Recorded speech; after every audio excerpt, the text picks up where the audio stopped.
आप सभी को प्रभु यीशु के नाम में जय मसीह की। हम स्वागत करते हैं आपका प्रतिदिन के वचन में। और आज का वचन जो हमारे लिए लिया गया है वो याकूब की पुस्तक पहला अध्याय उसके 12 वचन से है, जहाँ पर इस प्रकार से लिखा है, धन्य है वह जो विपत्ति में दृढ़ बना रहता है, परीक्षा में खरा उतरने पर उसे जीवन का वह मुकुट प्राप्त होगा जिसे प्रभु ने अपने भक्तों को देने की प्रतिज्ञा की है।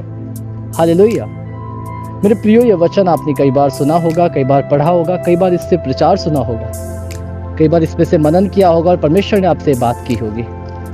पर परमेश्वर का वचन आज फिर से आपके पास ये आता है इस भोर के वक्त में, ताकि आप परमेश्वर की आराधना करो, आप परमेश्वर की प्रशंसा करो। जब आप किसी विपत्ति में पड़े हो तो आप उसे दुख की घड़ी ना जानकर परंतु उसे आनंद की बात समझो, क्योंकि परमेश्वर का वचन ये कहता है कि जब तुम नाना प्रकार की परीक्षाओं में पड़ो तो उसे आनंद की बात समझो, क्योंकि परमेश्वर उससे आपको परख कर उसे आपको और भी ताज़ा बनाना चाहता है। जरा सोचो मेरे प्रियो कि एक बच्चा जब स्कूल जाता है, हम कैसे उसे अगली कक्षा में डाल सकते हैं? जब तक हम उसकी परीक्षा ना लें, जब तक हम ये ना देखें कि हाँ वो अब तैयार है अगली कक्षा में जाने के लिए, जब तक हम उसके परिणाम को ना देख लें, हम कैसे उसे अगली कक्षा में डाल सकते हैं? उसी प्रकार से मेरे प्रिय, परमेश्वर का वचन भी हमारे लिए यही कहता है कि जब तू परीक्षा में खरा बना रहेगा तो वह जीवन का मुकुट प्राप्त होगा जिसे परमेश्वर ने तेरे और मेरे लिए रखा है। हालेलुया।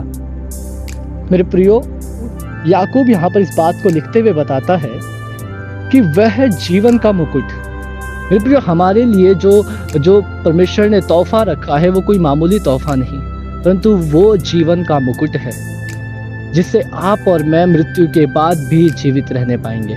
आप और मैं परमेश्वर के स्वर्ग स्थान में उसकी आराधना करने पाएंगे। वो जीवन का मुकुट वह आपको और मुझे देता है, वो अनंत काल का जीवन का मुकुट देता है। और वो कहता है जब तुम विपत्ति में पड़ो तो तुम्हें परेशान होने की ज़रूरत नहीं, तुम्हें इधर उधर भागने की ज़रूरत नहीं, तुम्हें ये कहने की ज़रूरत नहीं है कि हाँ मेरा परमेश्वर है तो मेरे साथ, परंतु मैं फिर भी इस विपत्ति में हूँ। परंतु उसे आनंद की बात समझो, क्योंकि वो है आपके लिए वो परीक्षा है जिस परीक्षा का परिणाम देखने के बाद परमेश्वर आपको जीवन का मुकुट देने पर है।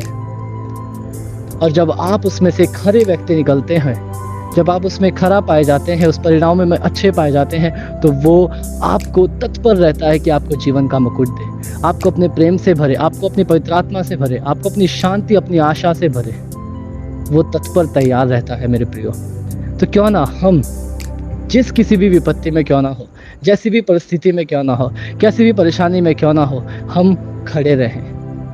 क्योंकि कई बार ऐसा होता है मेरे प्रियो, आपका समाज आपका साथ नहीं देता, आपके परिवार वाले आपके साथ नहीं देते, आपके रिश्तेदार आपका साथ नहीं देते, परंतु जब आप परमेश्वर के साथ बने रहोगे तो एक दिन वो लोग भी देखने पाएंगे कि परमेश्वर ने आपके जीवन में किस प्रकार से काम किया है। तो मेरे प्रियो, लोगों को देखकर, लोगों की ताड़ना सुनकर हार ना मानकर, परंतु हम दृढ़ बने रहें जैसा परमेश्वर का वचन बोलता है, ताकि आप और मैं जीवन का मुकुट पा सके, ताकि आप और मैं परमेश्वर में बने रह सके। हालेलुया। आइए हम प्रार्थना करें। धन्यवाद प्रभु यीशु, धन्यवाद करते हैं सुंदर समय के लिए प्रभु। सच में तेरा वचन सामर्थी है प्रभु यीशु, तो राजाओं का राजा है प्रभु, मेरा परमेश्वर। मैं तेरे सम्मुख आता हूँ प्रभु इस वचन के साथ प्रभु, इस वचन के आगे शीश झुकाता हूँ। जो लोग इस वचन को सुनते, पढ़ते, मनन करते हैं प्रभु, आप उन्हें दृढ़ बना दे प्रभु यीशु, वो तुझ में जड़ पकड़ने पाए प्रभु यीशु और फल लाने वाले होने पाए प्रभु यीशु। पिता उद्धार करता प्रभु यीशु के नाम से मांगता हूँ, आमीन। हालेलुया। आप सभी को प्रभु यीशु के नाम में जय मसीह की। आपका दिन शुभ हो।